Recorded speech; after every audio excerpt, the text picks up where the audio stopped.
جی طاہر صاحب کیا واقعہ ہے؟ بچی پہ اتنا تشدد کیا چاکلیٹ کھانے پہ، کوئی تفصیل بتائے؟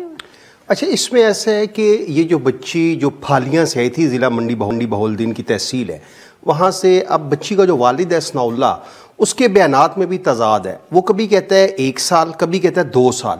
اور اس میں سب سے جو اہم بات ہے کہ اس سے پہلے بھی ایک انسیڈنٹ ہوا تھا 3 سال قبل راولپنڈی میں۔ اس وقت احسن یونس سی پی او تھے اور ضیاء الدین ایس پی نے اس وقت اس بچی کو پنجرے کے اندر قید کر کے تشدد کیا جاتا تھا۔ یہ جو واقعہ ہوا ہے اسکر مال میں، یہ میاں بیوی رہتے تھے، ان کے اپنے 8 بچے ہیں، اور جو چاکلیٹ کا الزام لگایا جا رہا ہے، اب جب میری پولیس حکام سے بات ہوئی تو ان کا کہنا تھا کہ چاکلیٹ مائٹ بھی ان کے کسی اپنے بچے نے کھا لی ہو۔ صرف اس چاکلیٹ کی بنیاد کے اوپر اس بچی کو اتنا ٹارچر کیا گیا، 4 دن تک تو صرف گھر میں رکھا گیا ٹارچر کے بعد۔ اور کہتے ہیں کہ ڈاکٹرز نے کہا کہ اس کی کہ ہڈیاں بھی، ٹانگیں، ٹخنے، بازو، سب کے اوپر تشدد کے نشانات۔ بالکل، جب ڈاکٹروں نے اس کا ملاحظہ کیا تو میری ڈاکٹر 3 دن خود ہی علاج کرتے خود ہی رہے گھر پہ وہ جب ڈاکٹر سے میری بات ہوئی تو انہوں نے کہا کہ اس کو رسیوں سے باندھ کے بھی، کیونکہ پاؤں کے اوپر رسیوں کے نشانات ہیں، اور رسیوں سے باندھ کے ان کو مارا گیا۔ اور یہاں پہ دیکھیں جو چائلڈ پروٹیکشن بیورو بنی ہوئی ہے،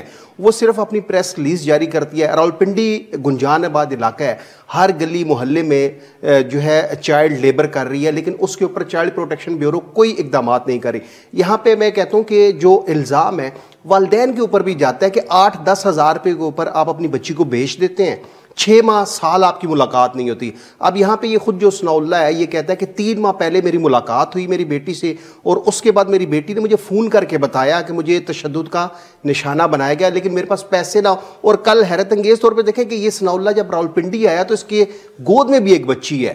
اٹ مینس کہ وہ اب دوسری بچی کو بھی شاید کسی کے گھر چھوڑنا چاہوں۔ تو بالکل ٹھیک ہے، بالکل ماں باپ کی کیئرلیسنس تو ہوگی، بٹ آپ اب پاکستان کی اس وقت حالت دیکھیں، مجبوری کتنی ہے۔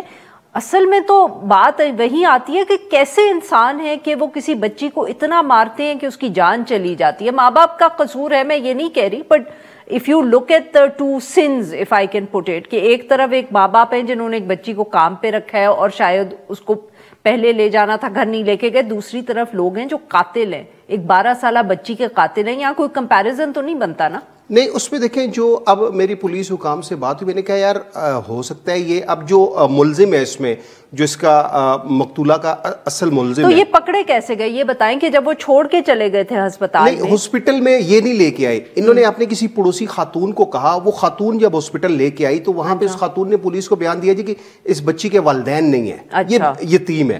تو پولیس کو جب تھوڑا سا شک گزرا تو پھر سی پی او کو بتایا گیا، سی پی او نے فوری طور پر کہا جی اس خاتون کو جانے نہیں دینا، اور جن کے گھر میں یہ ملازمت کرتی ہے آپ ان کو بھی اریسٹ کریں۔ پولیس نے جب گھر میں ریڈ کیا تو جو خاتون خانہ تھی، جو ثنا ملزمہ کا نام ہے، اس کو گھر سے اریسٹ کیا گیا۔ جو ملزم تھا وہ گارمنٹس کی دکان پہ سیلز مین ہے، اس کو گارمنٹس کی دکان سے اٹھایا گیا، پھر پولیس نے ایف آئی آر درج کی۔ اور ان دونوں کا پتہ جو تھا، وہ جو خاتون بچی کو لے کے آئی تھی انہوں نے ہسپتال جو لے کے آئی تھی، بچی جب زندہ تھی تبھی یہ اریسٹ ہو گئے۔ ہاں جی، یہ اسی وقت اریسٹ ہو گئے تھے۔ اب پولیس نے 302 کی دفعہ بھی لگا دیا۔ پولیس اس ایشو کے اوپر بھی بات کر رہی ہے کہ ہم کوئی ایسی دفعہ اس میں لگا دیں تاکہ جو مدعی مقدمہ ہے وہ ان ملزمان کے ساتھ پیچ اپ نہ کر پائے۔ تو سر یہ بتائیں کہ پھر جب ان کو اریسٹ کیا گیا، جب بچی ابھی غالباً ہسپتال میں تھی اور اس کا علاج ہو رہا تھا، تو ماں باپ ان دونوں نے کیا بتایا کہ کیا ہوا؟ ان دونوں نے یہی بتایا جی کہ چاکلیٹ جو ہے بچی کی، اس بچی نے چاکلیٹ گم کر دی تھی، لیکن جب پولیس نے پروب کیا تو اس گھر میں 8 مزید بچے تھے، ان دونوں میاں بیوی کے اپنے۔ سب سے بڑا جو بچہ ہے، 2 بیٹیاں ہیں ان کی، سب سے بڑی جو میٹرک کی طالبہ ہیں، پھر اس سے نیچے آپ آتے جائیں اور 1 کلاس تک بچے جو ہیں تعلیم حاصل کر رہے ہیں۔ تو پولیس کو یہ شک گزرا کہ اس بچی نے شاید چاکلیٹ نہ چرائی ہو، نہ کھائی ہو، ان کے اپنے کسی بچے نے۔ وہ تو بالکل ایشو ہی نہیں ہے نا، مطلب کہ کتنی کوئی چاکلیٹ اس نے کھا لی ہوگی کہ آپ نے اس کو اتنا مارا کہ اس کی ہڈیاں ٹوٹ گئیں۔ ایشو تو بالکل یہ بات ہے، وہ دیکھ لیں نا کہ اس کے سر کے اوپر ڈنڈے مارے گئے، اس کے سر کے اوپر ایک نشان ہے، ایک زخم ہے اتنا گہرا ہے کہ جس کی جو ڈاکٹرز کہتے ہیں 3 سے 3.5 انچ کا ڈیپ کٹ ہے اس کے اوپر۔ پھر اس بچی کے ہاتھوں کے اوپر مارا گیا، اسپیشلی ٹانگوں کے اوپر اس کو شدید ڈنڈوں سے مارا گیا اور رسیوں کے ساتھ باندھ کے مارا گیا۔ اب کل دیکھتے ہیں پولیس ان کو ملزمان کو عدالت پیش کرتی ہے، کیونکہ خاتون ہے، خاتون کو تو مائٹ بھی جوڈیشل ریمانڈ پر جیل بھیج دیا جائے، تو جو ملزم ہے اس کا ریمانڈ لیا جائے گا، اور جن ڈنڈوں سے مارا گیا ہے وہ ڈنڈے ریکور کیے جائیں گے، کیونکہ وہ جب مقدمہ جب زیر سماعت ہوگا تو وہ ڈنڈے جو آلہ قتل ہے وہ جب برآمد ہوگا تو اس کے بعد کنوکشن کی طرف کیس جائے گا، اور اس میں ظاہری بات ہے اب ایویڈنس کلیکٹ کرنی ہے پولیس نے، وہ ڈنڈے کیسے برآمد کرے گی یہ تو کل جب ریمانڈ کے لیے پیش کیا جائے گا پولیس وہاں پہ کیا سٹانس لیتی ہے، تو اس کے بعد گھر سے ہی جو چیزیں برآمد کی جائیں گی، اور یہ بھی ہو سکتا ہے کہ جو ملزمان کے اپنے بچے ہیں وہی اپنے والدین کے خلاف گواہی دے دیں۔